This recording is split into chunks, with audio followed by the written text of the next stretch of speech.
Shalom Bapak Ibu saudara kasih Tuhan, sahabat RPKM yang diberkati oleh Tuhan. Puji nama Tuhan, saya sangat senang kembali mengajak Bapak Ibu saudara kasih Tuhan untuk boleh belajar akan kebenaran firman Tuhan melalui program RPKM, yaitu Renungan dan Pengajaran Kata Roh Ministry. Terima kasih sudah setia terus boleh mengikuti program ini. Bapak Ibu yang dikasih Tuhan, mari kita bersama-sama kembali melanjutkan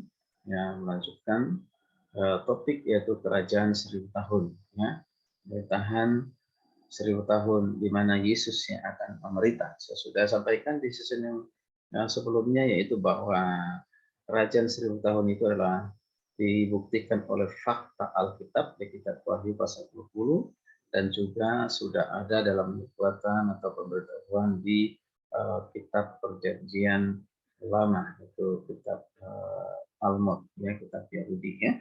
Oke, dan juga paham yang memiliki paham kerajaan 1000 tahun, yaitu dengan premilenialisme itu lebih banyak yang memegang itu di zaman gereja, ya, punya pandangan itu. Nah, baik, sekarang kita lanjutkan dengan apa maksud dari kerajaan 1000 tahun. Apa maksud dari kerajaan 1000 tahun? Nah, ada beberapa hal yang perlu kita perhatikan maksud dari kerajaan 1000 tahun, yaitu yang pertama adalah untuk membalas perbuatan orang-orang kudus. Ya, sekali lagi, yang pertama adalah untuk membalas perbuatan orang-orang kudus. Ya, itu orang-orang Allah berarti orang-orang yang percaya kepada Tuhan, ya. Di Mazmur 58:12 berkata, sesungguhnya ada pahala bagi orang benar. Nah, itu. Jadi nanti dalam kerajaan 1000 tahun Tuhan akan memberikan pahala kepada orang-orang yang percaya, adalah orang-orang yang hidup dalam kebenaran. Kemudian juga di Amsal 11:18, siapa menabur kebenaran menjadi pahala yang tetap. Jadi pahala itu akan diberikan nanti oleh Tuhan Yesus, ya. Kemudian ada lagi di Yesaya 40:10 dikatakan, lihat, itu Tuhan Allah, Dia datang dengan kekuatan, dengan tangannya dan dia berkuasa. Lihat, mereka yang menjadi upah jerih payahnya ada bersama-sama dengan Dia. Jadi setiap orang Kristen yang bekerja berdirilah karena Kristus atau melebarkan kerajaan Allah, dikatakan di sini susah payah mereka itu tidak pernah sia-sia, tapi akan memberikan upah, ya. Nah, kemudian Matius 5:12, bersukacita dan bergembiralah. Ya, bergembiralah karena upahmu besar di sorga. Luar biasa. Sebab anak manusia akan datang dalam kemuliaan Bapa diiringi malaikat-malaikatnya. Pada waktu itu akan membalas setiap orang menurut perbuatannya. Ini ada di Injil Matius 16:27. Kemudian juga ada di Matius 25:34 berkata, dan Raja itu akan berkata, mari, hai kamu yang diberkati oleh Bapakku, terimalah kerajaan yang telah disediakan bagimu sejak dunia dijadikan. Oleh Kolose 3:24 juga berkata demikian. Kamu tahu bahwa dari Tuhanlah kamu akan menerima bagian yang ditentukan bagimu sebagai upah. Dan di Wahyu 22:12 masih Tuhan dikatakan apa? Sesungguhnya aku datang segera, dan aku membawa upah. Haleluya, puji Tuhan. Itulah sejumlah fakta ayat Alkitab di mana bahwa setiap orang percaya yang hidup benar, ya, bekerja untuk pekerjaan Tuhan di dunia ini, suatu saat kelak kita akan bertemu dengan Tuhan Yesus, lalu akan, ya, di mana kita akan diberikan atau kita akan menerima upah, ya, dari Tuhan, ya. Oke, baik. Itu yang pertama, maksud dari kerajaan 1000 tahun itu. Dan maksud kerajaan 1000 tahun yang kedua itu adalah untuk menjawab doa. Contoh yang sering dipanjatkan, misalnya, itu untuk menjawab doa, ya, yang sering kita panjatkan dalam Lukas 11 ayat 1-4 dan juga Matius 6 ayat 9-13. Atas permintaan murid-muridnya, maka Tuhan kita memberikan suatu contoh doa untuk membantu semua orang percaya dalam doa mereka. Salah satu di antara garis-garis pedomannya adalah datanglah kerajaan. Ini terkait dalam doa Bapak kami ya. Datanglah kerajaan. Nah, di sini Sang Juru Selamat mengajak para pengikutnya, murid-muridnya untuk mendoakan kerajaan 1000 tahun itu. Suatu saat nanti akan kembali untuk memenuhi dua kata yang telah jutaan kali dipanjatkan ke surga oleh orang-orang Kristen. Datanglah kerajaanmu. Nah, setiap ya hari Minggu ya di pada pertama gereja yang ya tiap minggu ya setelah mengakhiri doa syafaat itu ada doa Bapak kami ya dalam doa Bapak kami itu ada ini ya datanglah kerajaanmu ya, di bumi seperti di surga. Oke. Nah, artinya kita berdoa supaya kerajaan itu datang, ya. Nah, kalau begitu belum ada kan gitu ya. Dia akan datang, yang ada yang akan ada nanti di masa yang akan datang. Nah, itu yang kedua. Lalu yang ketiga adalah untuk menebus ciptaan. Maksudnya apa? Nah, kalau kita perhatikan dalam Kejadian 3 Kejadian 3, Allah mengutuk alam karena dosa Adam. Mulai saat itu Firdaus yang didiami oleh manusia menjadi suatu padang gurun. Bunga-bunga mawar tiba-tiba berduri dan harimau yang jinak menjadi pemakan daging yang lapar. Akan tetapi pada masa 1000 tahun semua hal itu akan berubah. Paulus melukiskan hal ini atau perubahan ini untuk kita di dalam surat kepada jemaat di Roma, yaitu kitab Roma pasal 8 ayat 19 sampai 22. Roma 8 ayat 19 22 berkata demikian. Ya. Saya baca ya. Nah, karena dengan sabar dan penuh harap segala ciptaan menantikan hari Allah akan membangkitkan anak-anaknya. Sebab pada hari itu duri dan onak, dosa kematian dan kebusukan, yaitu hal-hal yang dahulu mengalahkan dunia dengan paksa atas perintah Allah, akan lenyap semuanya. Puji Tuhan, haleluya. Dikatakan dunia sekeliling kita akan turut menikmati kemuliaan bersama-sama dengan anak-anak Allah yang telah dibebaskan dari cengkraman dosa. Karena kita tahu bahwa benda-benda alam seperti hewan dan tumbuh-tumbuhan ya menderita sakit dan mati selagi mereka menantikan peristiwa yang besar itu, yaitu kerajaan 1000 tahun. Haleluya, puji Tuhan. Ini firman Allah yang menyatakan, Paulus mengatakan demikian, saudara kasih Tuhan.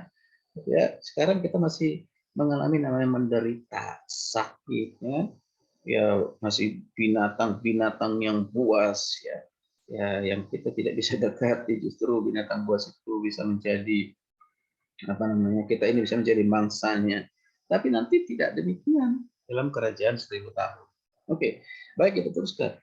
Nah, lalu yang berikutnya yang keempat, Bapak Ibu, ya sahabat PPKN, juga mahasiswa sekolah tinggi Tulis Kata Rasul Kasih.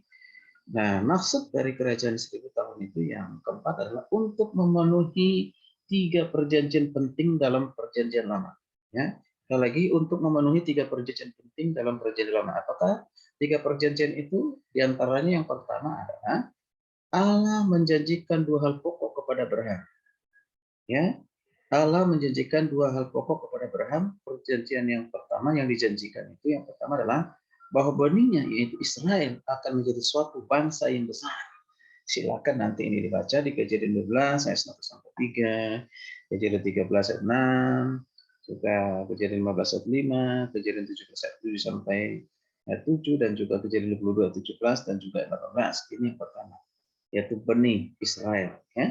Oke, menjadi satu yang besar ya, benih yang besar akan banyak keturunannya. Kemudian yang kedua adalah ya janjinya itu adalah bahwa benihnya Israel suatu saat kelak akan memiliki namanya Palestina selamanya. Jadi bukan Palestina sekarang, Palestina untuk selamanya.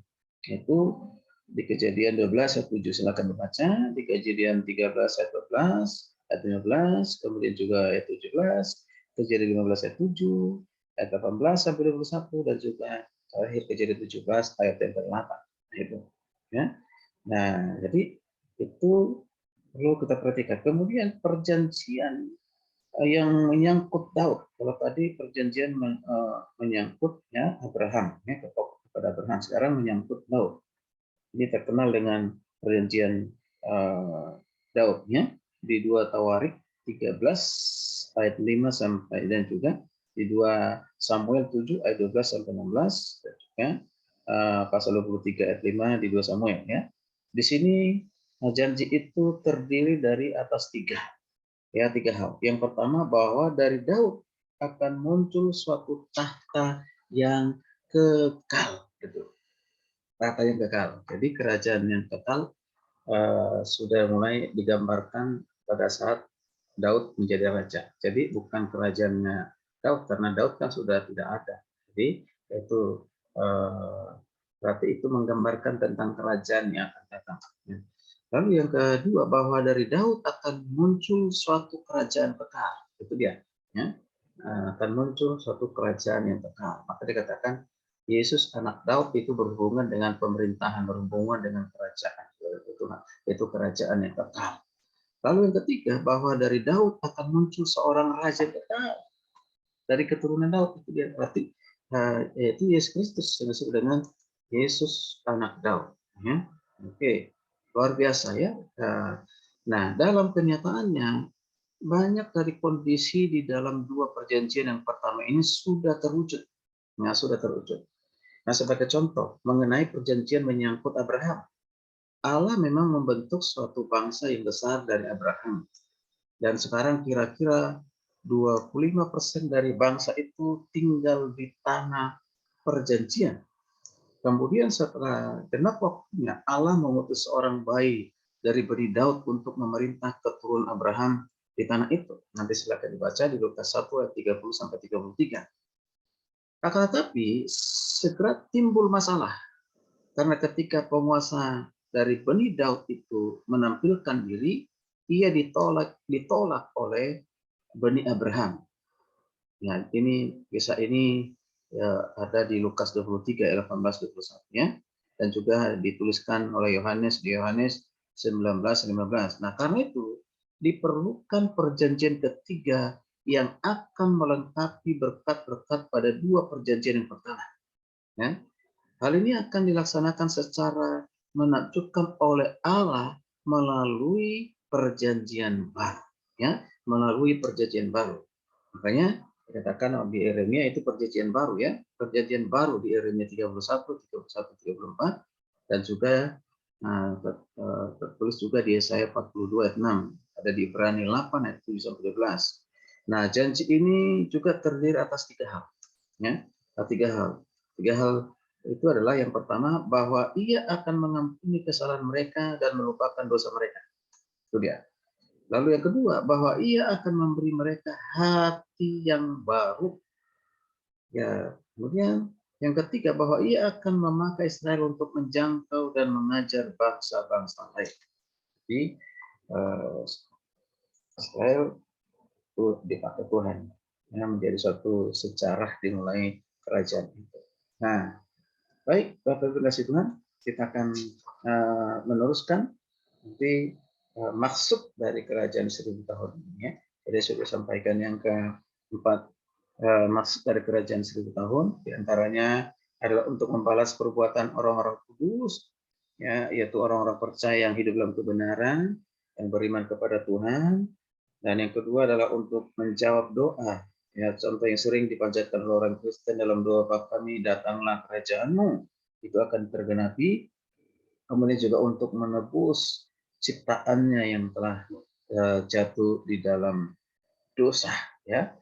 Ya, kita perhatikan di sini, ya, di dunia yang sekarang ini semakin jahat akibat dari dosa, ya, akibat dari dosa, dan ini suatu saat akan diubahkan oleh Tuhan, yaitu menjadi kerajaan di mana tidak ada lagi kejahatan, tidak ada lagi penderitaan, tidak ada lagi onak duri, tidak ada lagi kematian pada saat kerajaan 1000 tahun. Puji Tuhan. Lalu keempat adalah untuk memenuhi 3 perjanjian penting dalam perjanjian lama. Itu sudah sangat jelas tadi, perjanjian kepada Abraham, perjanjian kepada Daud, dan juga perjanjian perjanjian baru. Ya, nah akan kita lanjutkan untuk maksud dan tujuan berikutnya. Nanti silakan mengikuti terus, pasti memberkati kita semuanya. Shalom, Tuhan Yesus memberkati kita sekalian.